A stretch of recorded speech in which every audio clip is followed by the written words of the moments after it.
Banjir bandang.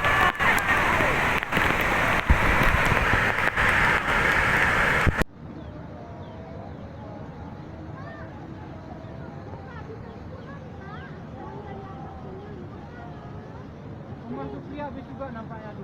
Itu dah papannya tu. Itu papannya tu habis tu. Itu Itu habis. Itu papannya tu. Itu kasurnya itu. Ya Allah. La ilaha illallah. Allahu Akbar. Komandan di lokasi ketiga di daerah Payatumpi. Di rumah Pak Kecik ni, Komandan.